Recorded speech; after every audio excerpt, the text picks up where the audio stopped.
இந்த மாடல்ல ஒரு கேக் பண்ணதுக்கு கஸ்டமருக்கு இதே சேம் மாடல்ல ஒரிஜினல் பீஸே வந்து வாங்கி குடுத்துருக்கலாம். அந்த அளவுக்கு வந்து கஷ்டமா போச்சு.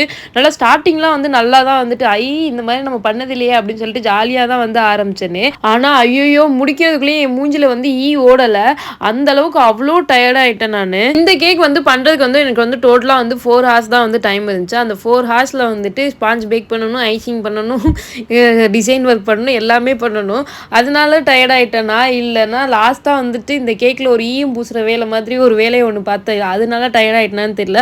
ஆனா உண்மைய சொல்லணும்னா வந்துட்டு எனக்கு ஸ்பாஞ்ச் பேக் பண்ணி ஐசிங் பண்றது வரைக்குமே எனக்கு வந்துட்டு அந்த அளவுக்குலாம் ஒண்ணும் தெரியல. ஜாலியா தான் வந்து பண்ணிட்டு இருந்தேனே.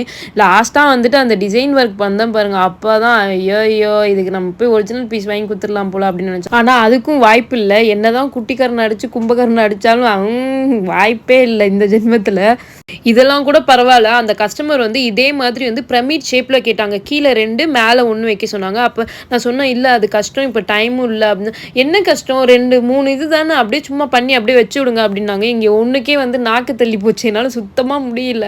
டைமும் இல்ல. டைம் இருந்திருந்தா மேபி அந்த மாதிரி கூட வந்து ட்ரை பண்ணியிருக்கலாம். நானும் வேற குழப்பவாதி மாதிரி வந்து ஃபர்ஸ்ட் வந்து பெயிண்ட் பிரஷ் வச்சு பண்ணலாம் அப்படின்னு சொல்லிட்டு பண்ணா, அது வந்து நல்லாவே இல்ல. சரி அப்புறம் வேற வழி இல்லாம மேனுவல் பம்ப்ல தான் வந்து பண்ணிட்டு இருந்தேனே.